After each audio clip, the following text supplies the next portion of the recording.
আসসালামু আলাইকুম। আশা করি সবাই ভালো আছেন। বাড়ির চারপাশে ছড়াতে হবে প্রাকৃতিক ৮টি জিনিস, গন্ধেই পালাবে বিষধর সাপ। বর্ষার আগমনে মন শান্ত হলেও মনে একটা আশঙ্কা থেকে থাকে, কারণ এই সময় যত বহুতলেই থাকা হোক না কেন, মাঠে ঘাটে রাস্তায় বাড়ির ঝোপে ঝাড়ে সাপের উপদ্রব বাড়ে। বর্ষার সময় বিষধর সাপের উপদ্রব হয় বেশি। বিষধর সাপের নাম শুনলে অনেকের গা শিরশির করে ওঠে।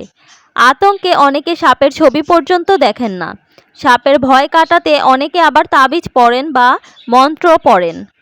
বাড়ির কোথাও সাপ বের হলে ঘাবড়ে গিয়ে ও আতঙ্কে সেই সাপকে মেরে ফেলার উদ্যোগ নেন অনেকেই।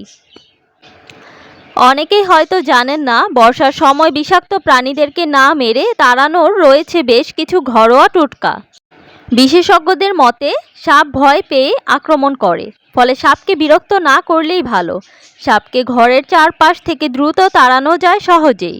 সাপ বেশ কিছু জিনিসের গন্ধ একেবারেই সহ্য করতে পারে না, সেগুলি সকলের হাতের কাছেই থাকে। সাধারণত পাহাড়ি ও গ্রাম্য এলাকার ঝোপে ঝাড়ে বা পুরনো বাড়িতে পুকুর, পার্ক ইত্যাদির কাছাকাছি বিষধর সাপ পাওয়া যায়। এমনকি বর্ষার সময় খাবারের খোঁজে বাড়ির ভিতরেও সাপ ঢুকে পড়ে। তাই বর্ষার আগে থেকেই হাতের কাছে রাখুন বিশেষ গন্ধযুক্ত জিনিস, যেগুলির গন্ধ পেলেই সাপ ভয়ে পালাবে। রসুন ও পেঁয়াজ সব বাড়িতেই মজুদ থাকে। অনেকেই জানেন না যে সাপ রসুন ও পেঁয়াজের গন্ধ সহ্য করতে পারে না। এই সময় সাপ তাড়াতে কার্বলিক অ্যাসিড ব্যবহার করেন।